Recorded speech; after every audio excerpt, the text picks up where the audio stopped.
ॐ सहनाववतु सहनौ भुनक्तु सह वीर्यं करवावहै तेजस्विनावधीतमस्तु मा विद्विषावहै। ओम शांति शांति शांति। मीमांसा दर्शन की 38वीं कक्षा। मीमांसा दर्शन के प्रथम अध्याय के द्वितीय पाद का 10वां सूत्र चल रहा है और उसके भाष्य को हमने कुछ पीछे देख लिया था। बचा हुआ भाष्य अब आगे देखेंगे। पिछले पाठ में से किन्हीं को कुछ पूछना है तो पूछ सकते हैं। हाँ। ओम जी, जैसे दो वाक्य हैं अगर, और पहला वाक्य विधि वाक्य है और दूसरा वाक्य स्तुति वाक्य है, तो हम ये तो कह सकते हैं कि स्तुति वाक्य के लिए विधि वाक्य की आवश्यकता है, क्योंकि वो नहीं तो फिर व्यर्थ हो जाएगा। लेकिन ऐसे कैसे बनेगा कि विधि वाक्य के को भी स्तुति वाक्य की अपेक्षा है? जहां आप जिस प्रसंग की बात कर रहे हैं वहां विधि वाक्य भी है और स्तुति वाक्य भी है, दोनों हैं। उस स्थिति में विधि वाक्य केवल विधि को कहेगा, स्तुति को तो नहीं कहेगा। यदि विधि वाक्य अकेला होता तब तो वो विधि को भी कहता और स्तुति को भी कह देता।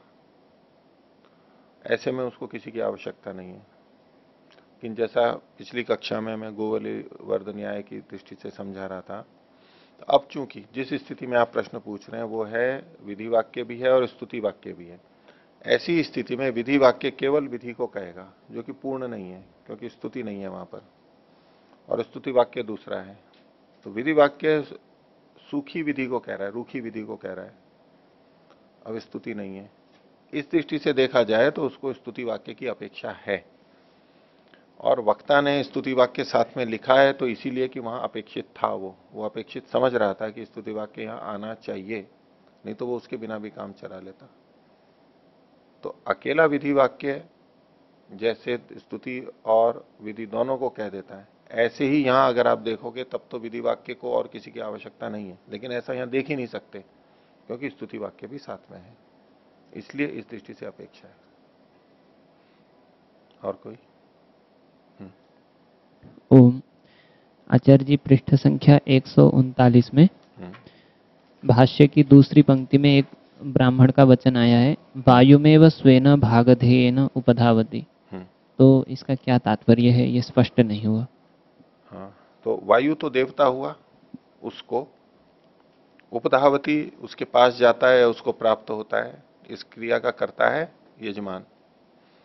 यजमान देवता को प्राप्त होता है, यानी देवता को अनुकूल करता है, उस तक पहुंच बनाता है अपनी, ताकि देवता से लाभ मिल सके उसको। कैसे करेगा? स्वयं भाग देना, जो स्वयं का भागदेय है, स्वयं उसका अंश था, यानी जिसपे उसका यजमान का स्वत्व था, स्वामित्व था, उसके माध्यम से वहां पर जाता है। वो अपनी चीज को वहां देता है। जो यहां पर पशु की बात कही गई तो वो उसको पशु के लिए कहा गया। कुछ भी देगा वो उसका अपना देगा, तो अपनी चीज के माध्यम से कर्ण को, उसको कर्ण बनाते हुए उस देवता को प्राप्त होता है। ये बात जी आचार्य जी। और दूसरा तो ये यजमान तो उसको प्राप्त होता है वो दे करके, और स एनम भूतिम कमयति, और देवता एनम, इस एनम यजमानम, इस यजमान को ऐश्वर्य को देता है, प्राप्त कराता है। हाँ जी आचार्य जी, ये तो ठीक है। और दूसरा एक है 140 में, इसमें दो तरीके से एक वाक्य को बताया गया है कि भूति कामः आलभेत और भूति कामेन आलब्धव्यम।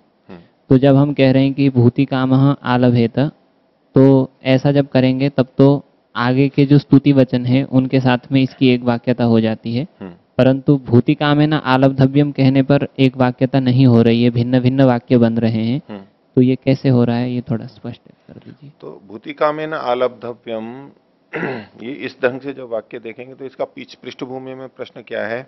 भूति कामेन किम कर्तव्यम, इतनी सी अपेक्षा है कि जिसको ऐश्वर्य की कामना है उसे क्या करना चाहिए, बस। तो क्या करना चाहिए? वायव्यम श्वेतम आलभेत या आलब्धव्यम, बस इतना सा आ गया। अब ऐसे में किसी और वाक्य की अब अपेक्षा नहीं है उसको, जो प्रश्न था वो आ गया, पूरा निराकांक्ष हो गया। लेकिन यहां इस प्रसंग में ये, चूंकि स्तुति वचन पे आक्षेप किया गया है, स्तुति वचन व्यर्थ है, तो उस स्तुति वचन को सार्थक सिद्ध करने के लिए इस वाक्य, विधि वाक्य के साथ में स्तुति को जोड़ा जा रहा है। तो ऐसे में इन्होंने कहा कि आलभेता, आलभन करे। भूति, जो भूति की कामना करता है वो आलभन करे, ये पता है पहले से, लेकिन क्या, किसका आलभन करे? वायव्यम श्वेतम आलभेता, वायु देवता संबंधी श्वेत पशु को आलभन करे।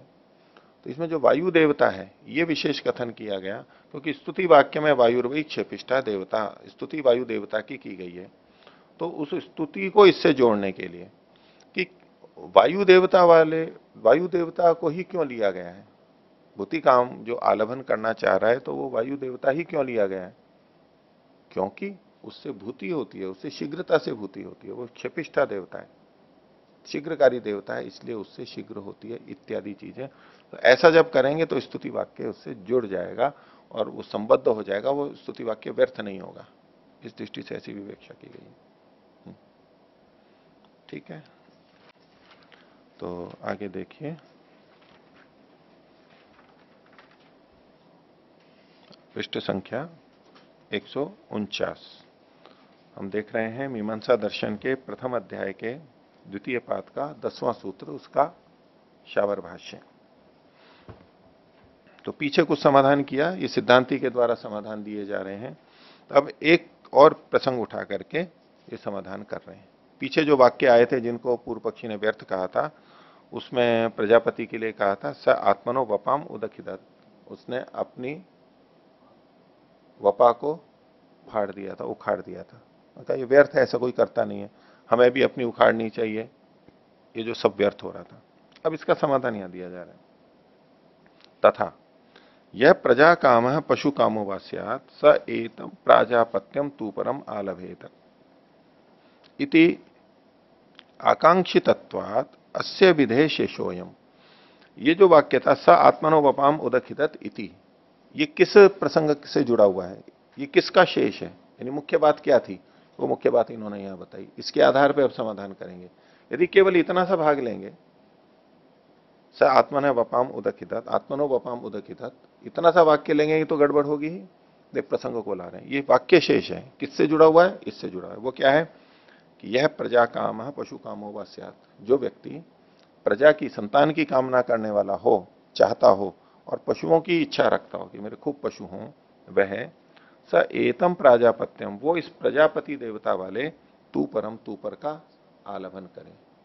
ठीक है, प्रजापति देवता वाले तू पर का। तो वहां उस प्रसंग में कहा था कि वो वपा को किया, उससे फिर एक तू पर उत्पन्न हुआ, फिर उसका आलभन किया और उससे फिर प्रजा और पशु की उत्पत्ति हुई। तो ये आलभन करे, ये विधि वाक्य आया। इसका वाक्य शेष साथ में है स आत्मनो वपाम उदखिदत इति, उसने अपनी वपा का को फोड़ के निकाल दिया। तो कथम गुणवाद है इति, ये गुणवाद कैसे है? क्योंकि हमारे सूत्री क्या कह रहे हैं? गुणवादस्तु। बोले इन कथनों में गुणवाद है, गौण कथन किया गया है, मुख्य कथन नहीं है ये। मुख्य कथन लेंगे तो गलत सिद्ध होगा, ये गौण कथन किया गया है। तो पूर्व पक्षी पूछ रहा है कि कथम गुणवाद है इति, तो क्या उत्तर दिया सिद्धांत ने, इत्थम नाम नासत पशुओ यद आत्मनो वपाम उदखिदति। इस प्रकार से पशुओं का अभाव हो गया था। इत्थम नाम, इस प्रकार का, नासन पशु, पशु नासन, पशु नहीं थे, इस प्रकार से पशुओं का अकाल हो गया था, इतने कम हो गए थे कि उसने अपनी वपा को ही फोड़ के निकाल दिया। वैसे कोई अपनी वपा को नहीं निकालेगा, लेकिन पशु इतने कम हो गए थे और पशुओं की बहुत आवश्यकता थी, इसलिए उसने ये भी कर दिया। अब ये गुणवाद कैसा है? वास्तव में नहीं किया था उसने, ऐसा कोई करता ही नहीं है, लेकिन एक कथन है, एक तरह की उक्ति है। जैसे कि कोई बहुत अधिक मेहनत करे तो उसके लिए कहते हैं ना, इसने खून पसीना एक कर दिया, खून पसीना एक कर दिया। किया है किसी ने कभी? अपना खून भी निकाला और पसीना भी निकाला और उसको एक में मिला करके खून पसीना एक कर दिया। बोले खून पसीना एक कर दिया, ऐसा होता है क्या कभी? ऐसा होता है क्या कभी? गलत वाक्य है ये खून पसीना एक करना जो मुहावरा है ये गलत है। आज तक किसी ने कहा है ऐसा अपने में से जैसे बैठे कि भैया ये मुहावरा गलत है? अभी हम शब्द पे ध्यान देंगे, अगर मुख्य अर्थ लेने लगे कि खून का मतलब खून और पसीने का मतलब पसीना और एक करने का मतलब मिलाना, अगर इसका मुख्य अर्थ लेंगे तो ये गलत ही सिद्ध होगा। हमें क्यों नहीं गलत लगता है? खून पसीना एक कर दिया, हम इसका गौण अर्थ लेते हैं। इसका तात्पर्य क्या है? बहुत मेहनत की उसने, इतनी बड़ी समस्या आई और इसने खून पसीना एक किया तब जाके ये काम पूरा हुआ है। और हम कब खून पसीना एक करते हैं? तो सामान्य करते हैं, केवल पसीना बहाते हैं। सामान्य स्थिति में पसीना बहाना भी वैसे मेहनत है, लेकिन खून पसीना एक कर दिया मतलब बहुत मेहनत की उसने। कब करते हैं हम ऐसा? जब कोई बहुत आवश्यकता हो, बहुत परिस्थिति ऐसी आ गई हो। तो ऐसे ही ये मुहावरा है कि उसने अपनी वफा को फोड़ के बाहर निकाल दिया। अच्छा, ज्यादा मेहनत करते हैं तो चर्बी घटती है? नहीं। कहां से घटती है? पेट की घटती है, क्योंकि पेट पे जमा होती है फालतू। वो वफा और चर्बी थी और वो हटी, तो एक तरह से नहीं इसने अपनी चर्बी को उखाड़ के फेंक दिया बाहर। वो वैसे नहीं फेंका, लेकिन मेहनत करके उसने उसको हटा दिया। पूरे शरीर की घटती है, लेकिन यहां भी पेट की है, कूलों की है, जांग की है, जो जहां ज्यादा होती है वहां पहले एकदम कम होती है। वैसे पूरे शरीर पे अंतर आया। तो ये ऐसा कथन है, वास्तव में निकालने का नहीं है। ये खून के आंसू पी रहा है, ये खून के आंसू रो रहा है। वैसे तो नहीं आते खून के आंसू, लेकिन कभी इतना हो दुखी हो गया जैसे आंसू नहीं खून ही आने लग रहे हैं उसके, इतना दुख हो रहा है उसको। तो ये उसने, प्रजापति ने अपनी वपा को फोड़ करके बाहर निकाल दिया। तो ये क्या परिस्थिति बताई? इत्थम नाम नासन पशु, इस प्रकार की स्थिति की पशुओं का ऐसा अकाल पड़ गया था, उसको बहुत मेहनत करनी पड़ी कि जैसे कि उसने अपनी वपा को निकाल दिया, इतनी मेहनत की उसने। आगे, एतच्च कर्मणः सामर्थ्यम, ये उसके कर्म का सामर्थ्य था। उसने ऐसे की मतलब इतनी मेहनत की। यद अग्नौ प्रहृत मात्रायाम वपायाम अजस्तु पर उदगात, कि अग्नि में डालने मात्र से, उस वपा के डालने से तू पर उसमें से निकल करके आ गया।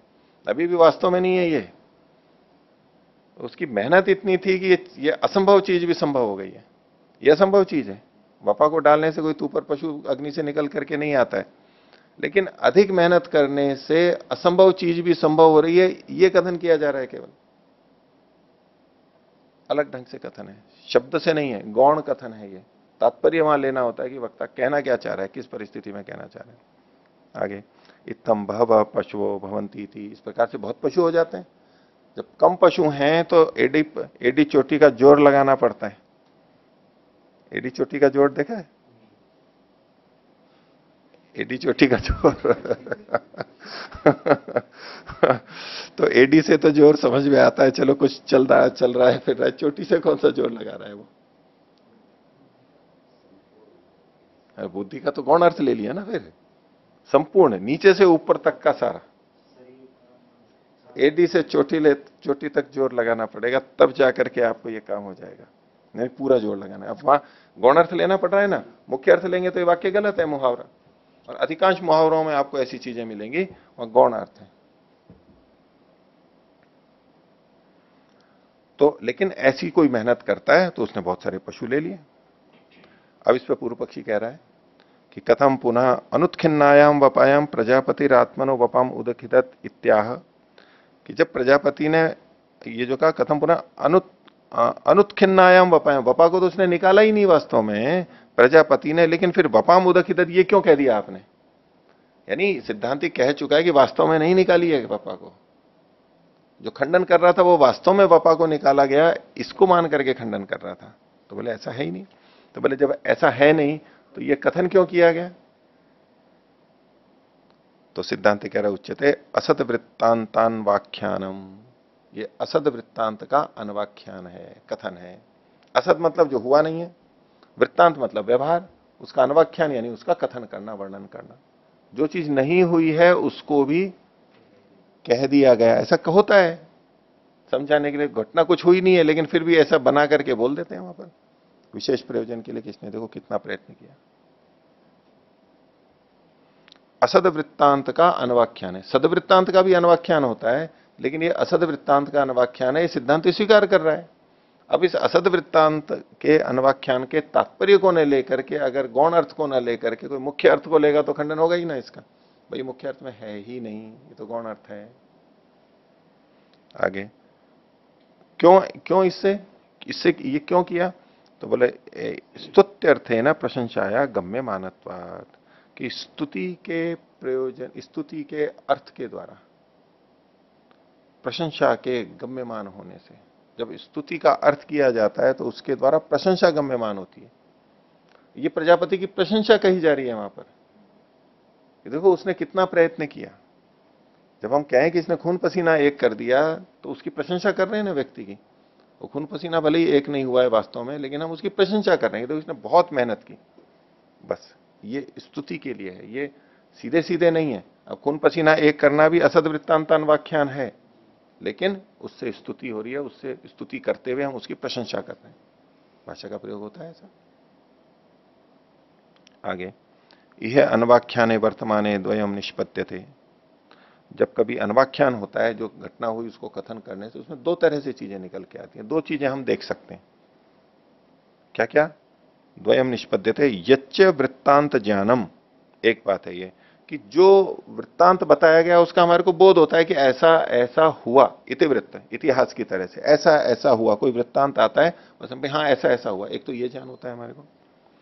और यच्च कस्मिश्चित प्ररोचना द्वेषोवा, अथवा उससे कोई रुचि पैदा की जा रही है या द्वेष पैदा किया जा रहा है। प्ररोचना वैसा करने के लिए और द्वेष उसे हटाने के लिए, यानी अप्रीति, दोनों तरह से हो सकता है। हम किसी घटना को बता के देखो ऐसा मत कर देना, ये हम उसके प्रति, उस घटना के प्रति, क्रिया के प्रति द्वेष कर रहे हैं। देखो उसने किया था तो ऐसा ऐसा हाल हुआ उसका। अभी अनवाख्यान है लेकिन द्वेष के लिए, अप्रीति के लिए, और वैसा वैसा करवाना है तो प्रीति के लिए हो जाएगा। तो प्ररोचना द्वेषो वा तत्र वृत्तांतान्वाख्यानम न प्रवर्तकम न निवर्तकम च इति प्रयोजना भावात अनर्थकम अनर्थकम इति अविवक्षितम। ये जो वृत्तांत का अनवाख्यान है, न यहां पर जो है न तो वो प्रवर्तक है न निवर्तक है वास्तव में, और इसलिए उसका प्रयोजन ही नहीं है। प्रवर्तक और निवर्तक होता तो कुछ प्रयोजन हो जाता, ना तो प्रेरित कर रहा है ना हटा रहा है, क्रिया किससे उससे जुड़ नहीं रहा है। तो ऐसे में प्रयोजन का अभाव होने से वो अनर्थक है, इसलिए अविवक्षित है, उसकी कोई विवक्षा नहीं की जा सकती, केवल उसकी। और प्ररोचनाया तो प्रवर्तते द्वेषाद निवर्तते इति तयोर विवक्षा, लेकिन उसमें जो प्ररोचना है, प्रेरणा दी जा रही है, रुचि पैदा की जा रही है, उस वो चूंकि प्रवर्तक है और द्वेष से वो निवर्तन करता है, इति तयोर विवक्षा, वहां इनकी विवक्षा होती है वास्तव में। प्ररोचना या निंदा या द्वेष, इसकी वहां पर विवक्षा होती है। जो कथा कही जाती है, कथा अगर ये प्रेरणा और द्वेष न हो, उसको हटा दो तो मात्र घटना का जो कथन है वो निरर्थक है। किसी इतिहास की घटना को बताया जा रहा है और उसमें कुछ प्रवर्तना नहीं है और न निवर्तना है, कुछ नहीं है, बस वैसे ही ऐसा ऐसा, वो निरर्थक है, उसका कोई प्रयोजन नहीं है। और जिनको उससे कोई प्रेरणा नहीं मिलती या कोई द्वेष नहीं मिलता, वो ऐसे इतिहास की बातों को सुनना भी नहीं चाहते हैं। तो क्या मतलब है, इसको क्यों पूछेंगे ना, इस कथा को, उनकी कथा को सुनाने से मतलब क्या है। अब राम की कथा सुनाएंगे, भरत की सुनाएंगे या जो भी सुनाएंगे, तो कुछ ना कुछ प्रयोजन होगा ना, कि प्रवृत्त कर रहे हैं या निवृत्त कर रहे हैं, तब तो वो सार्थक लगेगी। और उससे कोई मतलब ही नहीं निकल रहा है, ना तो प्रवृत्ति हो रही है ना निवृत्ति हो रही है, तो हम उस कथा को सुनना नहीं चाहेंगे, हम कहेंगे व्यर्थ है, ये तो प्रयोजन रहित है। तो उस बात को दो भागों में बांट के किया, एक तो उसके वृत्तांत का कथन और एक साथ में प्रवर्तना या निवर्तना, दो अलग अलग करके देखा है। वैसे जुड़ी भी रहती हैं वो। पूर्व पक्षी आगे कह रहा है, वृत्तांतान्वाख्याने अपि विधीयमाने आदिमत्ता दोषो वेदस्य प्रसज्येत। ये कह रहा है कि यदि वृत्तांत का अनवाख्यान हो, यानी सद वृत्तांत का अनवाख्यान हो, ये प्रसंग क्या था, असद वृत्तांत का अनवाख्यान। पूर्व पक्षी कह रहा है कि यदि वृत्तांत का अनवाख्यान हो तब भी माना जाए, तब भी आदिमत्ता दोषो हो, आदिमत्ता दोष है, इसको विपरीत अल्प विराम में ले लीजिए, इन्वर्टेड कोमा में, दोषो वेदस्य प्रसज्येत है। वेद में ये दोष तो आ ही जाएगा कि आदिमत्ता है इसकी, यानी अनित्य है, ये आदि वाला है। अगर ये घटना हुई, ऐसी घटना हुई और उसका वर्णन वेद शास्त्रों में मिल रहा है, तो वो सादी हो गए, नित्य नहीं हुए, अनित्य हो गए, ये दोष तो तब भी आ जाएगा। कथम पुनः इदम निरालंबनम अन्वाख्यायते। तो बोले जो जो सदवृत्त का अन्वाख्यान है उसी से भी वेद खंडित हो रहा है, तो ये निरालंबन वैसे ही जो अन्वाख्यान किया जा रहा है इससे तो वेद क्यों नहीं खंडित होगा, फिर उसको भी क्यों किया जा रहा है? सत वाला ही दोष पैदा कर रहा है, तो असत वाला करोगे तब तो दोष आएगा ही, उसको क्यों बचा के रख रहे हो आप, उसको क्यों यहां पर दे रहे हैं? ये प्रश्न उसने उठाया। कथम पुनरिदम निरालंबनम अन्वाख्यायते इति उच्यते, सिद्धांति उत्तर दे रहा है। बोले नित्य है कश्चिद अर्थ। अब इसका वो सही अर्थ बता रहा है। यहां पर जो कथन किया गया है एक नित्य अर्थ का कथन किया गया है, कोई नित्य अर्थ है, अनित्य नहीं है। प्रजापति नाम का कोई व्यक्ति नहीं है अनित्य जो कि ऐसा हुआ। बोले नित्य है कश्चिद अर्थ, कोई निश्चित, जैसे बबरह प्रवाहणी का उत्तर दिया था वहां पर, उसी तरह से यहां पर एक व्याख्या की जा रही है कि नित्य कश्चित अर्थ प्रजापति स्यात्, कोई न प्रजापति कोई ना कोई निश्चित अर्थ, नित्य अर्थ होना चाहिए। क्या हो सकते हैं? तो इन्होंने 3 विकल्प दिए, वायु, आकाश, आदित्यो वा। तो वायु को कहेंगे, आकाश को कहेंगे, आदित्य को। ये 3 चीजें प्रजापति के नाम से ली जा सकती हैं। अब जब आगे कहा कि आदित्य, इसने प्रजापति ने वपा का, अपनी वपा का को उखाड़ा, तो स आत्मनो वपाम उदखित अदिति। तो ये वपा क्या है फिर इनकी? मनुष्य की वपा तो अलग हो गई, पेट की वहां मल झिल्ली है, चर्बी जो भी है, इनकी क्या वपा होगी? अगर आप ये अर्थ लेते हो तो इनकी वपा क्या है? तो उसके लिए उत्तर दिया, वृष्टिम वायुम रश्मिम वा। वृष्टि को उसने निकाला, वायु को और रश्मि को। तो वपा जो है वो सार के रूप में कथन किया गया, सार है वो।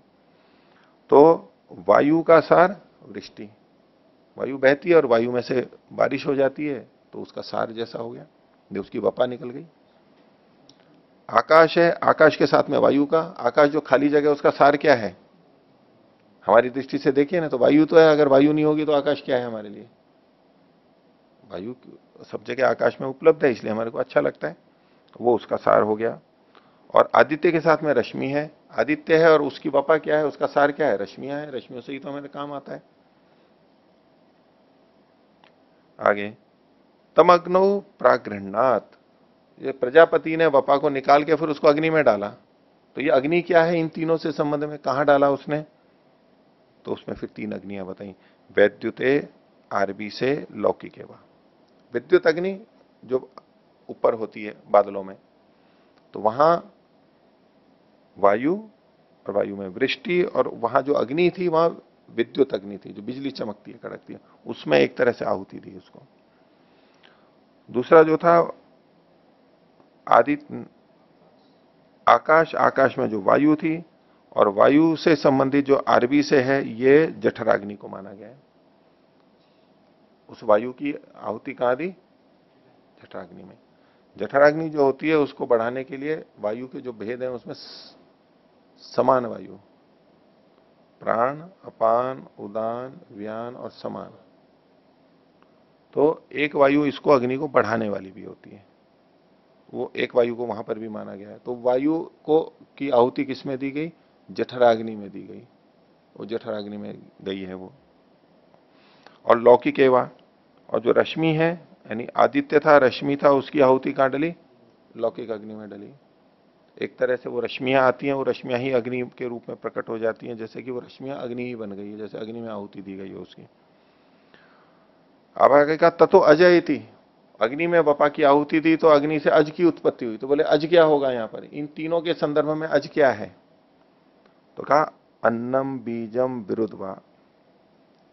तो वृष्टि और विद्युत उससे संदर्भ में होगा तो अन्न जो धरती पर उत्पन्न हुआ उससे ये अज उत्पन्न हुआ, बहुत सारी चीजें उत्पन्न हो गई। बीज का मतलब है वीर्य, इसको इन्होंने लिया, वायु जब अग्नि से हुआ तो अग्नि से पचन होकर के ही रस रक्त आदि धातुएं बनती हैं, और इसी में अंत में वीर्य भी बनेगा। और विरुद्ध का मतलब है लताएं, पौधे आदि। तो जो लौकिक अग्नि है, रश्मि आई, लौकिक अग्नि आई, और उसके माध्यम से फिर यहां पर लताएं आदि बनी, उसका भी संबंध किसी तरह से जोड़ेंगे ये। तो तम आलभ्य, उसका आलभन करके, आलभन का क्या अर्थ लिया? तम उपयुज्य, उसका उपयोग करके, प्रजा पशून प्राप्नोति, बहुत सारी प्रजाओं को और बहुत सारे पशुओं को प्राप्त करता है। इन सब चीजों का उपयोग करके कि वृष्टि हुई, अन्न आया, वीर्य हुआ, और लताएं हुई, इससे बहुत सारी प्रजा को और पशुओं को प्राप्त करता है। बहुत सारी प्रजाएं हो जाती हैं। ये सब चीजें आवश्यक हैं इनके बढ़ने के लिए। इति गौणः शब्द, ये जो शब्द है ये गौण है। गौण का मतलब हुआ यौगिक अर्थ वाले हैं ये। रूढ़ी अर्थ वाले प्रधान हो कहलाते हैं। प्रधान अर्थ जो है, मुख्य अर्थ क्या हो जाता है? रूढ़ी, उससे जो ही वही अर्थ आता है। और यौगिक अर्थ लेंगे तो वो गौण अर्थ माना जाता है। तो ये सारे गौण शब्द हैं। इस तरह से इसकी संगति लगाई, इसलिए जो पूर्व पक्षी खंडन कर रहा था बोले वो ठीक नहीं है। हो गया? आगे देखिए, पीछे एक वाक्य आया था कि देवा वै देव यजनम अध्यवसाय दिशो न प्राजानन, और दिशाओं को उन्होंने ही जाना। वहां क्या मतलब था? तो लग रहा था ना कि भाई देवता को दिशाओं का ज्ञान क्यों नहीं होगा? बैठेंगे तो कोई भी यज्ञशाला में जाता है तो पता लग जाता है उसको दिशाओं का, तो इतना तो होता ही है। लेकिन किस संदर्भ में वो यहां पर पता लगेगा। तो पंक्ति है आदित्य है प्रायणीय चरु, आदित्य है उदयनीय चरु, इत्यस्य विधेय शेषो देवा वै देव यजनम अध्यवसाय दिशो न प्राजानन इति आकांक्षितत्वात्। तो ये जो वचन था देवा वही देव यजनम अध्यवसाय दिशो न प्राजनन, वो इसका, इस विधि का शेष था। विधि क्या है? आदित्य प्रायणीय चरु। तो प्रायणीय और उदयनीय ये दो यहां पर इष्टियां कही गई। प्रायणीय इष्टि बहुत सारी जो क्रियाएं की जाती हैं उसके प्रारंभ में की जाती है, आरंभ करने वाली जो इष्टि होती है। और अंत में जो समापन वाली इष्टि होती है उसको उदयनीय इष्टि बोलते हैं। एक प्रारंभ करने वाली और एक अंत करने वाली इनमें। तो जो प्रायणीय है उसमें जो चरु होता है वो कैसा है? आदित्य होता है, अदिति देवता वाला होता है। अदिति से संबंधित जो होता है वो आदित्य, आदित्य चरु। चरु भी चावल से बनता है, लेकिन सामान्यतः जो हम चावल बनाते हैं जिसमें इतना पानी डाला जाए कि उसी में वो सारा रम जाए और मांड को नहीं निकालना हो, उसी तरह पूरा पक जाता है, उसको चरु बोलते हैं। और नहीं तो अधिक पानी में उबाला जाता है, फिर पानी को निकाला जाता है, छान के या निथार करके जो किया जाता है। इसके लिए इन्होंने यहां पर लिखा ही है अंतर ऊष्म पक्वश चरु। अंदर ही गर्मी में जो पका हुआ होता है उसको चरु बोलते हैं, पानी नहीं निकालना होता है। अगले पृष्ठ पे दिया हुआ है। तो अदिति देवता वाला प्रायणीय चरु होता है। प्रायणीय इष्टि में भी अदिति देवता वाला चरु होता है, और उदयनीय इष्टि में भी आदित्य यानी अदिति देवता वाला चरु होता है। ये कथन किया गया, ये विधि है। तो क्यों ऐसा होता है, ये सब क्यों वहां करना होता है? तो उस प्रसंग में इन्होंने कहा कि देवता देव यजन में बैठ करके दिशाओं का उनको ज्ञान नहीं हुआ, इति आकांक्षितत्वात्, क्योंकि इसको अपेक्षा है, ये इसका शेष माना जाएगा। इसकी आप आगे चर्चा करेंगे कि ये कैसे संबंध जुड़ रहा है। अभी नहीं संबंध जुड़ेगा, अभी तो सामान्य कथन हुआ कि ये विधि है और उसका ये शेष है, और इन वाक्यों के हमने अर्थ देख लिए हैं। अभी आगे जोड़ रहे हैं। सर्वव्यामोह नाम आदित्यश्चरुर्नाशयिता। आदित्यश्चरु, आदित्य जो चरु है, जो इस 2 बार चरु की बात आई आदित्य चरु की, वह है सब व्यामोह के का नाश करने वाला है। उसकी प्रशंसा की जा रही है। आदित्य चरु कैसा है? सभी तरह के व्यामोह, व्यामोह मतलब अज्ञानता, अंधकार, अज्ञानता के अंधकार को नष्ट करने वाला है। और अपि दिंग मोहस्य इति स्तुति, और वो दिशा के मोह को भी हटाने वाला है आदित्य चरु। सब तरह का व्यामोह तो किसी भी तरह की अज्ञानता है, और दिशाओं का अज्ञान भी तो व्यामोह ही है, मोह ही है। जो सब मोहों को, व्यामोह को हटा देता है तो वो दिशाओं के व्यामोह को भी हटा देगा। तो जो दिशाओं के व्यामोह को हटाना कथन किया गया, ये उसकी स्तुति की गई है। तो उससे पहले व्यामोह भी दिखाना पड़ेगा ना, मोह भी दिखाना पड़ेगा जो उसको हटा रहा है, तो मोह भी दिखाना पड़ेगा। वो मोह क्या दिखा दिया उन्होंने? देवताओं ने दिशाओं को नहीं जाना, वैसे कह दिया गया वहां पर, और कुछ नहीं। मतलब ये दिखाने के लिए कि इससे वो व्यामोह हटता है। पूर्व पक्षी आगे कह रहा है कथम असति दिंग मोहे दिंग मोह शब्दायति। जब देवताओं को दिशा का मोह ही नहीं था वहां पर, तो दिंग मोह शब्द का प्रयोग क्यों किया गया? दिशा का मोह नहीं था वास्तव में देवताओं को, वो बहुत सामान्य बात है। लेकिन कुछ मोह था वहां पर, व्यामोह था, कोई असमंजस था, कोई अस्पष्टता थी, वो कुछ ना कुछ तो थी। वो क्या थी जिसके लिए यहां दिंग मोह शब्द का प्रयोग किया गया? वो क्या थी वो आगे बताया। उच्चते, उत्तर दे रहा है सिद्धांति, बोल रहा है अप्राकृतस्य बहु कर्म समूहस्य उपस्थितत्वात् गौणो मोह शब्दो। अप्राकृत बहुत सारे कर्म समूह के उपस्थित होने के कारण से। ये अप्राकृत और प्राकृत क्या है?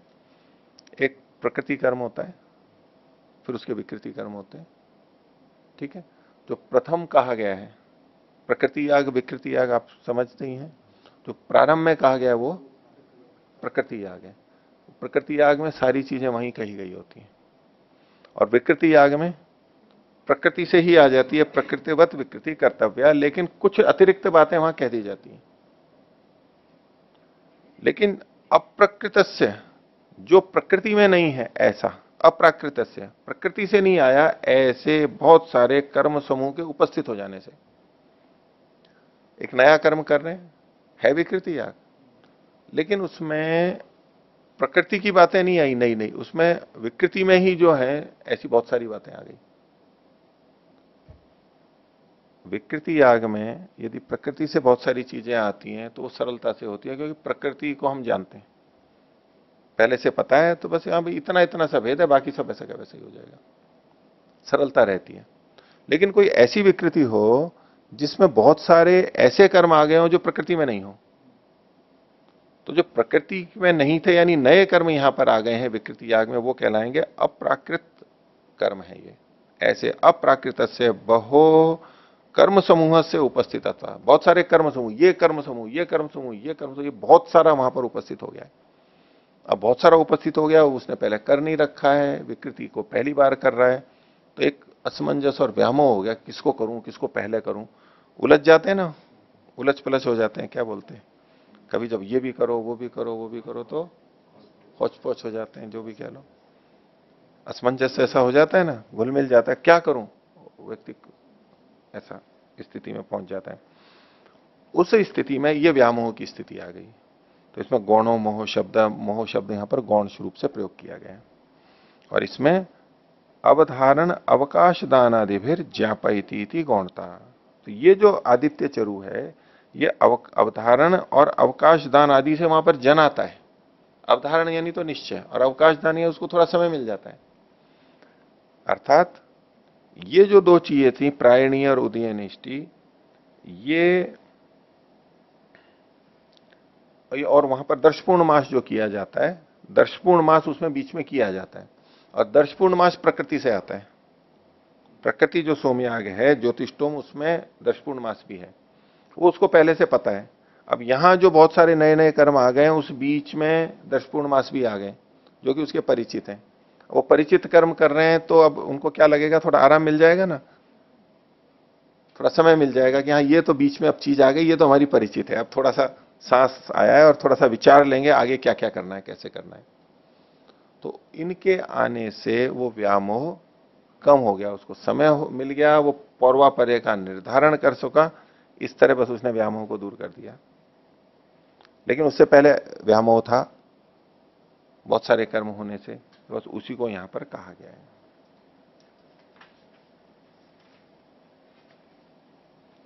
तो देव यजन में बैठे तो वास्तव में उन्होंने दिशाओं को नहीं जाना, मतलब वास्तव में दिशाओं को नहीं जाना ऐसा नहीं है, दिशाओं को तो पता था। दिशाओं का न जानना, इसमें बस न जानना केवल संकेत लेना है। उन्होंने कुछ चीज नहीं जानी, और क्या नहीं जाना था, बहुत सारे कर्म थे। अब उसको आप दिशाओं का मतलब, एक तो पूर्व पश्चिम दक्षिण दिशाएं होती हैं वो जानना है, एक दिशा होती है कि आप इसकी जीवन की दिशा क्या है, किस ओर जा रहा है, ये किस ओर ले जाना है, किस क्रम से ले जाना है, किस शैली से ले जाना है, ये नहीं पता लग रहा है उनको, क्रम नहीं पता लग रहा है। तो बोले इसमें कोई दिशा स्पष्ट नहीं हुई हमारे को कि क्या करना चाहिए, कैसे करना चाहिए। उस अर्थ में वहां पर लेंगे बहुत सारे कर्म थे, ये इस दिशा के लिए नहीं। और इस दिशा के लिए लेंगे तो केवल व्यामोह की बात कही जा रही है, मोह की बात की जा रही है। और वो ये जो आदित्य प्रायणीय चरु है ये आया, तो इससे वो समाप्त हो गया, क्योंकि उनको समय मिल गया, ये परिचित चीज आ गई, थोड़ा सोचने का समय मिल गया, और इस बीच में आगे के लिए वो कर सके। केवल बस इतनी सी बात कही गई है। देवा कहा गया, वो किसके लिए कहा फिर?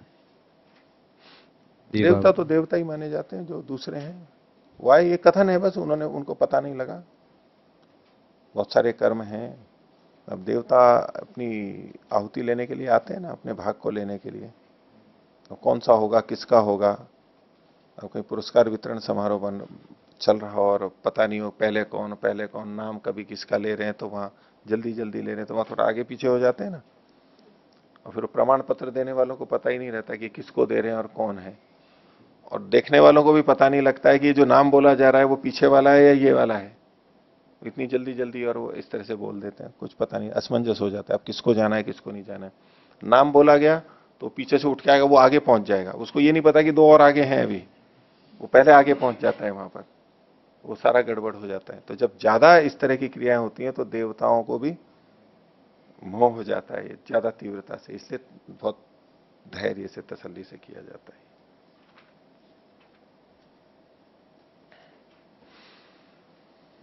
आगे देखिए 11वां सूत्र, सिद्धांती उत्तर दे रहा है रूपात प्रायात। दो हेतु हैं यहां पर, रूपात भी एक हेतु है और प्रायात भी एक हेतु है। दो वाक्य थे, स्तेनम मनः, उसका उत्तर है रूपात से, और अनृतवादिनी वाक है, इसका उत्तर है प्रायात से। उस प्रसंग को भूमिका में बना रहे हैं। देखिए भाष्य, ये रूपात प्रायात के साथ में गुणवाद तो हमारे को जोड़ना है। पिछला जो सूत्र था उसकी अनुवृत्ति लेंगे, गुणवादस्तु। बोले रूप का कथन होने से और प्राय का कथन होने से ये गुणवाद है, बस वो अनुवृत्ति यहां गुणवाद की लेंगे। तो प्रसंग क्या था, हिरण्यम हस्ते भवती अथ गृह्णाति। हाथ में हिरण्य यानी सोना होता है और फिर ग्रहण करता है। ये क्या ग्रहण करता है, तो एक जल का ग्रहण करता है, वसती वरी कहा जाता है इसको। वहां पर कुछ क्रियाएं होती हैं, तो नदी से सोमयाग में जो कूटते हैं, सोम को जो कूटते हैं और उसका रस निकलता है, तो रस तो उसका अपने आप में तो कम होता है, वो रस अच्छा करने उसमें पानी भी डालते हैं, छिड़कते हैं, फिर कूटते हैं, वो रस निकल के आता है। वो पानी जिस पात्र में रखा रहता है उस पानी को वसती वरी कहते हैं। वो नदी से लाया जाता है पहले दिन शाम को, अगर नहीं होता है तो वहीं घड़े से भी लिया जाता है, वो विकल्प है, लेकिन वो पानी अलग से उसी काम के लिए लाया जाता है। तो जिस समय उस जल को नदी से ले रहा होता है उस समय में हाथ में हिरण्य रख करके फिर उसको ग्रहण करता है, हाथ में सोना रख करके उस पानी को ग्रहण करता है, ये प्रसंग है। तो क्यों ऐसा करता है कि सोना ऐसी धातु है जो शुद्ध है, शुद्ध हो सकती है, पूरी शुद्धता का प्रतीक है, उसमें मलिनता नहीं रहती। उसको गर्म करते हैं तो मैल नहीं आता है अगर शुद्ध है तो। अन्य धातुएं थोड़ी अन्य ऑक्सीजन और इन सब से मिल करके उसमें मैल आता रहता है, उनका ऑक्सीडेशन होता रहता है और कुछ ना कुछ वो परत है, ऑक्साइड बनता रहता है, कुछ ना कुछ क्रिया करते हैं वायु से, तो वहां पतली पतली परत आती रहती है। लेकिन सोने में नहीं होता, न सोने को जितना गर्म करो वो कुंदन बन जाता है, ऐसा वो शुद्धता का प्रतीक है। तो ऐसा जल लेना है जो कि शुद्ध हो, इसलिए हाथ में सोना लेकर के किया जाता है। सोने का प्रभाव होता है वो एक अलग बात है, लेकिन प्रतीक के रूप में हम सोम याग करने वाले हैं, सोम रस निकालने वाले हैं, उसके लिए जो साधन या जल लिया जा रहा है वो इतना शुद्ध होना चाहिए। ठीक है, तो सोना होना चाहिए, सोने की प्रशंसा है। तो बोले इति साकांक्षत्वाद अस्य विधे, इस विधि का शेष क्या है, स्तेनम मनः अनृतवादिनी वाक, इसका वाक्य शेष है। बोले इसका वाक्य शेष कैसे है, इसका इससे क्या संबंध है सोने से। तो वो आगे कह रहे हैं, निंदा वचनम हिरण्य स्तुत्यर्थे न। ये जो स्तेनम मनः और अनृतवादिनी वाक है, इसमें मन और वाणी की निंदा की गई है। तो ये जो निंदा वचन है ये किस लिए है, हिरण्य की स्तुति के लिए है, बस सीधे कोई संबंध नहीं है। हिरण्य हाथ में लेके करे और हिरण्य की स्तुति करने के लिए दूसरे की निंदा की जा रही है। दूसरे की निंदा की जाती है तो पहले वाले की स्तुति हो जाती है ना। दो रेखाएं हैं, एक को छोटा कर दिया तो दूसरी बड़ी बन जाती है ना, बड़ी बन जाती है। आप किसी दुकानदार के पास जाओ कुछ खरीदने के लिए, वो कहते इस कंपनी का, इस कंपनी का, उसके पास एक कंपनी का है, दूसरी कंपनी की बात करो, बोले उसमें ऐसा है, उसमें ऐसा है, उसके दोष दिखा देगा दो चार। किस लिए, वो कहे कि वो उसकी प्रशंसा करता है, वैसे तो वो भी अच्छी है, लेकिन वो अपनी इसकी प्रशंसा के लिए उधर निंदा कर देता है। तो इसके लिए निंदा वचनम हिरण्य स्तुत्यर्थ है ना, ये जो मन और वाणी की निंदा की गई है ये हिरण्य की स्तुति के लिए है बस। यथा उदाहरण दिया, किम ऋषिना देवदत्त एवं भोजयितव्य, ऋषि से क्या देवदत्त कोई भोजन करा दो। भोजन किसको कराना चाहिए, ऋषि को। भोजन तो अच्छे को ही कराना चाहिए, अधिक पुण्य होगा। तो ऋषि मिले नहीं, मैंने कहा कि ऋषि को लेकर के आओ, विद्वान को योग्य को लेकर आओ, ऋषि मिला नहीं, देर हो रही है, तो अब क्या करें? अरे ऋषि नहीं तो देवदत्त को ही खिला दो ना खाना, ये है ना यहाँ पर, वो भी अच्छा व्यक्ति है। अब यहां ऋषि से क्या, देवदत्त को ही खिला दो, इसमें ऋषि की निंदा हो रही है, ऋषि की निंदा हो रही है एक तरह से, और देवदत्त की स्तुति हो रही है। तो वास्तव में यहां ऋषि की निंदा नहीं की जा रही है, ऋषि की निंदा नहीं की जा रही है, लेकिन फिर भी निंदा, ऋषि को गलत नहीं मान रहे, लेकिन फिर भी एक तरह से ऋषि की निंदा की जा रही है। किस लिए? देवदत्त की स्तुति करने के लिए। ये उपलब्ध है, देवदत्त है, इसको कर लो, ऋषि तो पता नहीं कब आएगा, क्या क्या, छोड़ो उसको, चक्कर में क्या पड़े, वो आ ही नहीं रहा है, क्या बुलाने पे भी नहीं आ रहा है, या मिल नहीं रहा है, ये भी तो एक तरीके से निंदा होगी ना, छोड़ो, ये उपलब्ध है, इसी को करा लो। पूर्व पक्षी कह रहा है कथम पुनः अस्तेन मनो निंदितुम स्तेन शब्देन उच्यते। जब मन चोर है ही नहीं, अस्तेन है, तो उसको स्तेन शब्द से क्यों कहा गया? मन चोर होता है क्या? चोरी करता है क्या मन? किसी की चोरी की है क्या मन ने? स्तेन मन है, मन को चोर बना दिया। चोरी की है मन ने किसी की? ये हाथ तो फिर भी चोरी कर लेता है, वैसे तो मन किसी की कोई चोरी नहीं करता है। तो अस्तेन मन होते हुए भी, चोर ना होते हुए भी उसको स्तेन शब्द से क्यों कहा गया? तो उत्तर दे रहे हैं, हाँ नहीं, आगे प्रश्न कर रहे हैं कि वाचम च अनृतवादिनीम अपि अनृतवादिनीम अपि अनृतवादिनी इति ब्रूयात, कि जो झूठ न बोलने वाली वाणी है उसको भी अनृतवादिनी वाक कह दिया। भाई सब वाणियां तो झूठ नहीं बोलती हैं, सत्य भी तो बोलती हैं, लेकिन फिर भी उसको आपने अनृतवादिनी वाक मतलब सबको लिए कह दिया आपने। तो इसका उत्तर दे रहे हैं गुणवादस्तु रूपात, ये गुणवाद है, और रूपात ये सूत्र का पहला अंश है, और ये मन पे लगेगा। रूपात, रूप से कैसे? बोले यथास्तेना प्रच्छन्न रूपा एवं च मना। चोर कैसे होते हैं? प्रच्छन्न रूप वाले, तो अपने को छुपा करके रखते हैं, छुपा के रखते हैं ना, पता ना लग जाए, ढक करके रखेंगे, दिख ना जाए, कपड़े ऐसे पहनेंगे, ऐसी जगह दीवार के पीछे रहेंगे, सबके सामने चौड़े धाड़े नहीं आएंगे, अंधेरे में रहेंगे, छुप करके रहते हैं ना। बस ये प्रच्छन्न रूप चोर का है, और मन भी तो छुपा हुआ ही रहता है, मन का दिखाई देता है, आंख नाक कान तो दिख जाते हैं हमारे को, मन दिखाई देता है क्या? छुपा हुआ रहता है। बस इसीलिए स्तेनम मनः, जो जैसे चोर छुपा हुआ रहता है, ऐसे मन भी छुपा हुआ रहता है। मन का हमें पता नहीं लगता है ना पूरा पूरा, ठीक है, थोड़ा बहुत पता लग जाता है, लेकिन पूरा पूरा तो पता नहीं लगता ना, किसके मन में क्या चल रहा है पता नहीं लगता है ना। दूसरे के मन का, दूसरे के मन का, हाँ, चोर को तो पता ही रहता है खुद का, दूसरों को नहीं पता लगता है, वो ठीक बात कही आपने। तो प्रच्छन्न रूप रहता है। कई जने एक बात कहते हैं ना कि अगर परमात्मा ने ऐसा कर दिया होता कि जो हमारे मन में है वो हमारे ललाट पे भी दिखने लगे, कोई ऐसी स्क्रीन हो, तो क्या होता? नहीं, वो कहते हैं कि वो व्यक्ति डूब के मर जाता, उसके मन में ऐसी ऐसी बातें आती हैं कि लोगों को पता लग जाता। ऐसा करके एक उदाहरण देते हैं, अच्छे अर्थों में देते हैं वैसे, पर जैसा इन्होंने कहा उसको तर्क में कहे, फिर होता तो ऐसा तो सबका ही होता है ना, किसी एक का होता क्या? डूब के तो तब मरे जब एक को हो, इसको इसको पता लगे कि भाई ये एक है और बाकी सब तो साधु हैं, उनके मन तो बड़े अच्छे हैं, और एक का है तब तो वो डूब मरे। लेकिन अगर ऐसा होता तो वो तो सबका ही होता ना, सबका ही होता ना। तो सबका होता तो ठीक है, सभी ऐसे हैं, उसमें कौन सी शर्म होती? भाई ठीक है, सभी ऐसे हैं, जो चीजें लगभग सब में होती है, ठीक है, कुछ अच्छे होते हैं तो अच्छे होते हैं, बाकी तो सब ऐसे ही हैं, तो उसमें कोई, वो भी कोई समस्या वाली बात नहीं थी। भगवान ऐसा कर देता तो कर देता, लेकिन दिक्कत हो जाती उससे, इसलिए ऐसा नहीं कर रहा है। तो प्रच्छन्न रूप है मन का। तो स्तेनम मन का अर्थ केवल इतना है कि जैसे चोर छुपा हुआ रहता है, ऐसे ही मन भी छुपा हुआ रहता है, बस, और कुछ अर्थ मतलब नहीं है यहाँ पर। रूप से, रूपात, रूप से ये गुण कथन है, स्वरूप इनका एक जैसा। इति गौणा शब्द एवं च मना इति गौणा शब्द। और प्रायात जो कहा, प्रायाच, प्रायात से भी जो गुण वचन कहा गया, प्रायाच अनृतवादिनी वाग इति। ये जो वाणी है अनृतवादिनी है, ये प्राय करके ऐसी होती है। वाणी जो है प्राय करके अनृतवादिनी होती है। सत्य है या नहीं है? ये सत्य है या नहीं है? प्राय करके व्यक्ति झूठ बोलता ही है ना। अब इसके प्राय के दो तरह से अर्थ हो सकते हैं।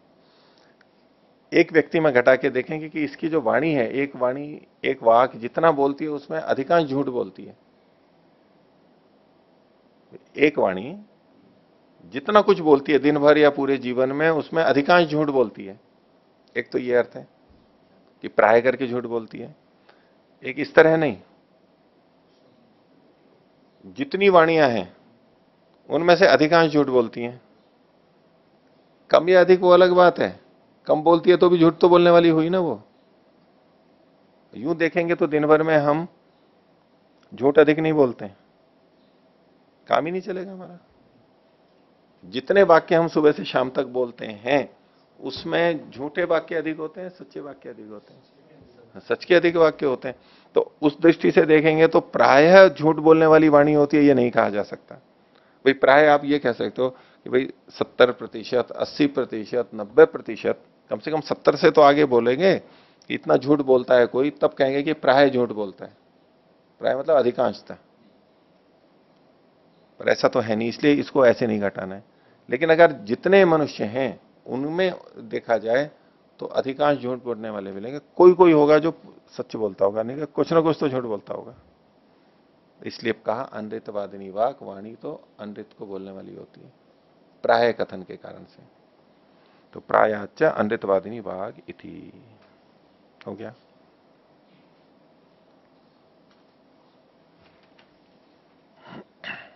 आगे देखिए, दूरभूयस्त्वात्, पीछे जो वचन आया था कि दिन में अग्नि का धुआं दिखाई देता है, नहीं, हाँ धुआं दिखाई देता है अग्नि नहीं, और रात में अग्नि दिखाई देती है धुआं नहीं। वो अग्नि दिन में जो है वो अग्नि सूर्य में चली जाती है और रात्रि में सूर्य अग्नि में आ जाता है, नीचे उतर के आ जाता है। ये जो सारा कथन था, बोले क्या फालतू की बात लिखी हुई है। तो उसके संदर्भ में दृष्ट विरोध है उदाहरण, ये दृष्ट विरोध का उदाहरण था। उसी को वचन को कहने तस्मात् धूमा एवं अग्नेर दिवा ददृश्य नार्ची, तस्माद अर्चिर एवं अग्नेर नक्तम तदृश्य न धूम। अर्थ तो आपको हो ही गया कि इस कारण से धुआं ही, अग्नि का धुआं ही दिन में देखा जाता है, न कि लपटें अर्ची। और इस कारण से ही अर्ची ही अग्नि की न रात में देखी जाती है, धुआं नहीं। इति ये किस प्रसंग में कहा गया? इति अग्निर्ज्योतिर्ज्योतिर अग्नि स्वाहा इति सायं जो होती, अग्निर्ज्योति हम ये आहुतियां देते ही हैं नित्य कर्म में, ये सायकाल वाली आहुतियां हैं। क्योंकि रात्रि में अब अंधेरा होना है तो वो अग्नि से ही तो काम चलेगा, अग्नि ही ज्योति है वहां पर, इसलिए सायकाल अग्नि ज्योति को कहते हैं। और प्रातः काल में क्योंकि सूर्य उदय हो रहा है, सूर्य से हमारा काम चलेगा, तो सूर्यो ज्योति सूर्य स्वाहा इति प्रातः, ये कथन किया जाता है। अब इसमें देखो क्रम क्या दिया गया, पहले सायकाल वाला कहा गया और फिर प्रातःकाल वाला कहा गया। सामान्यतः हमारे मन में क्या रहता है कि पहले प्रातःकाल का और फिर सायकाल का, लेकिन यहां जो सारे विधान मिलते हैं वो प्रारंभ सायकाल से होता है। सायकाल हुआ और प्रातःकाल उसका पूरा हो गया, ये एक चक्र कहलाता है। प्रातःकाल किया और सायकाल किया, ये क्रम नहीं रहता है। सायकाल किया और फिर अगले दिन प्रातःकाल किया, ये मिलाकर के एक माना जाता है। फिर अगले दिन का सायकाल और फिर प्रातःकाल का, ऐसा माना जाता है। तो इसमें अग्निर्ज्योति, ये सायं और ये प्रातः, ये किया जाता है। इति मिश्रलिंग मंत्रयोर विधानस्य आकांक्षितत्वात् शेषः। ये जो मिश्रलिंग वाले वाक्य हैं, यानी इसमें अग्नि और ज्योति दोनों, अग्नि और सूर्य दोनों यहां पर कहे गए हैं, इसका आकांक्षित होने से ये ऊपर की बात को कहा गया है, अग्नि और सूर्य को बताने के लिए, उससे जुड़ी हुई बात है ये। अब ये जो मिश्रित लिंग है, लिंग मतलब देवता का यहां पर कथन किया लिंग से, तो कुछ लोग यहां पर अंतर करते हैं, नीचे टिप्पणी में दिया हुआ है कि अग्निर्ज्योतिर्ज्योति सूर्य है स्वाहा। अग्निर्ज्योति अग्नि ही स्वाहा नहीं, सूर्य। और इसी तरह सूर्यो ज्योतिर्ज्योति सूर्य है स्वाहा नहीं, अग्नि ही स्वाहा। ऐसा बदल के मिश्र लक्षण कहते हैं दोनों, अलग अलग दृष्टि है, ठीक है। यहां पर जो दोनों अलग अलग कहे गए हैं, अब इसमें कह रहे हैं उभयोर देवतयो सन्निधाने होम इति स्तुते उपपत्ति ही। दोनों देवताओं के सन्निधान में होम होता है, ये स्तुति का कथन किया गया। अग्नि देवता भी होना चाहिए और सूर्य देवता भी होना चाहिए, तब जाकर के होम होता है। केवल इसकी स्तुति के लिए ये कहा गया है।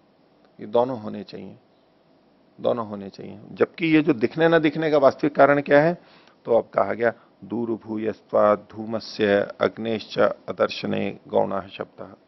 दूर होने के कारण से, दूरों की अधिकता, दूर भूयस्व, दूर की दूरी की अधिकता होने से। वैसे हम अग्नि से निकट भी कहते हैं, वो भी कुछ दूर है, यूं कहेंगे। दूर तो होते ही है, उसके अंदर तो बैठे नहीं होते हम उसको जिसको पास कहते हैं, इसका मतलब है हम अधिक दूर नहीं हैं। और जिसको हम दूर कहते हैं वो दूरी की अधिकता है। दूर भूयस्थ, कुछ तो दूर होते ही हैं हम यहां पर। जिसको हम निकट कहते हैं वो भी दूरी होता है ना, कुछ ना कुछ दूरी होती है उसमें। तो दूर भूयस्थ, ज्यादा दूर होते हैं। तो धूम और अग्नि के न देखने से, जब अग्नि जल रही हो उसमें धुआं और अग्नि दोनों है, लपटे हैं। निकट है तो दोनों दिखाई दे रहे हैं, लेकिन दूर होगा तो क्या दिखाई देता है? धुआं धुआं दिखाई देता है। दिन में दूर से देखेंगे तो धुआं दिखाई देगा, अग्नि दिखाई नहीं देगी, अधिक दूर से होंगे तो। और रात्रि में अगर हम दूर होंगे तो अग्नि दिखाई दे सकती है, धुआं नहीं दिखाई देगा। बस केवल इसी के लिए कहा गया। नहीं तो रात को भी हम अग्नि के पास में रहते हैं तो धुआं उठता हुआ कुछ तो दिखता ही है हमारे को, लेकिन दूर होंगे तो नहीं दिखाई देगा अंधेरे के कारण से। बोले ये गौण कथन है, इसको सीधे सीधे लेकर के कि ऐसा ऐसा हुआ, उसको हम कहें कि वहां दिन में अर्ची होती ही नहीं है, रात्रि को धुआं होता ही नहीं है, ये करके खंडन करने लगेंगे तो ये ठीक नहीं है, ये शास्त्र के अनुरूप नहीं है।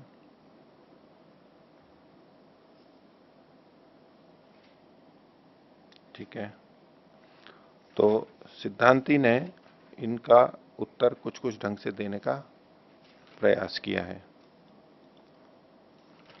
और इन्हीं के आधार पे हमें कुछ चीजें मिल जाती हैं कि देखो कैसे उत्तर दिया जाता है और ऐसी स्थितियों में क्या उत्तर हो सकता है। अब सारी चीजों का उत्तर तो यहां नहीं मिलेगा मीमांसा में भी, लेकिन इस तरह के जो प्रसंग आते हैं, इस तरह के जो प्रसंग आते हैं, वहां हम किस दृष्टि से सोच सकते हैं, कैसे कैसे समाधान हो सकता है, ये हमारे को सूत्र या शैली पता लगती है।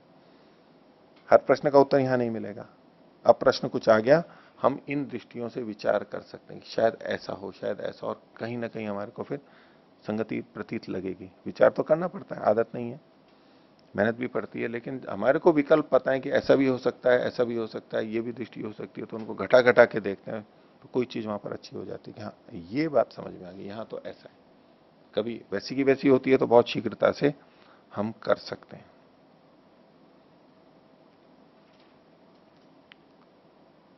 और पीछे जो ये अपनी वपा के निकालने की बात थी, तो उसमें जैसे कि योग दर्शन में आता है तीव्र संवेगा नाम आसन्न, और उसमें भी मृदु मध्य आदि मात्र होने पे ततोपि विशेष है ये बात। तो जितना हमारा वेग होगा, जितना हम करते हैं, उतनी शीघ्रता से फल की प्राप्ति होती है। बस उस तीव्रता को बताने के लिए ये कथन किया गया। इस तरह के कथन लोक की दृष्टि से देखेंगे तो, अब आप देखिए, पहले जब आप पूर्व पक्षी की बात सुन रहे थे और ये बातें यही वाक्य थे, तो लग रहा था ना कि तो बड़ी अटपटी बातें लिख रखी है, ये क्या है। और अब सिद्धांति का उत्तर सुन लिया तो कैसा लग रहा है? हाँ, ये बात ऐसे तो ठीक है, ये वैसे सोच रहे थे तो ठीक नहीं है, लेकिन ऐसे देखा है तो ठीक है, इसकी हम संगति कर सकते हैं। ठीक है, आपको आज के पाठ में से किसी को कुछ पूछना है तो पूछिए।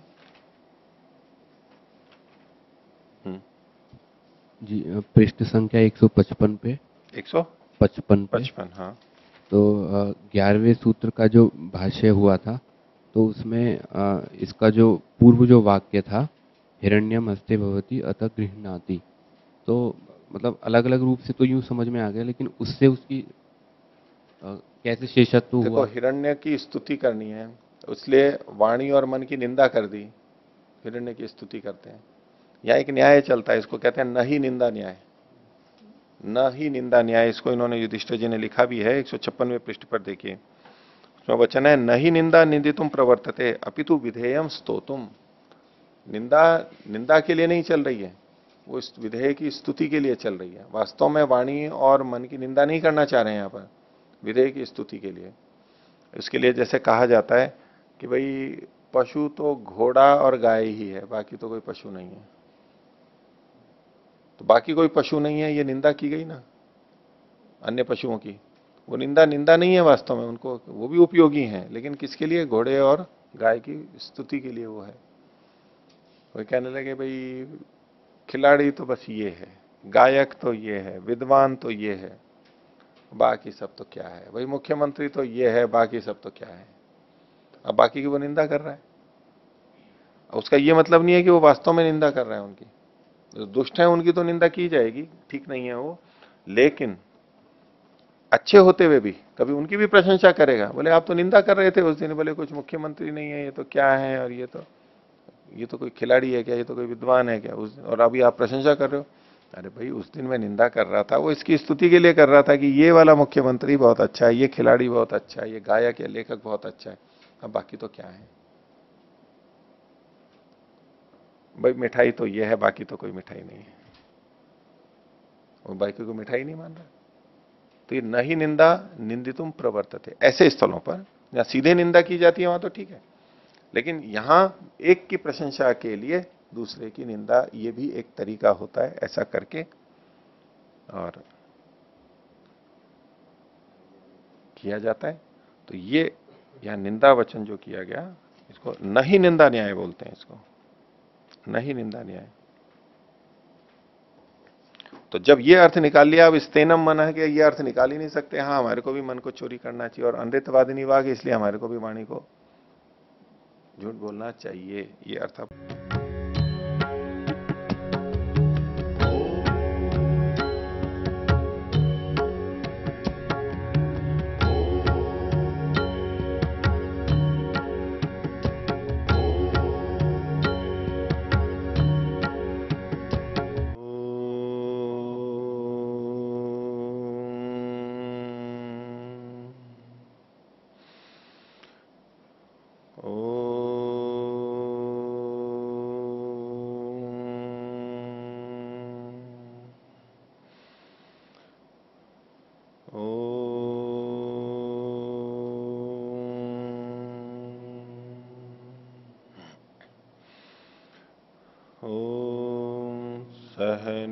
सहनावतु सहनौ भुनक्तु सह वीर्यं करवावहै तेजस्विनावधीतमस्तु मा विद्विषावहै।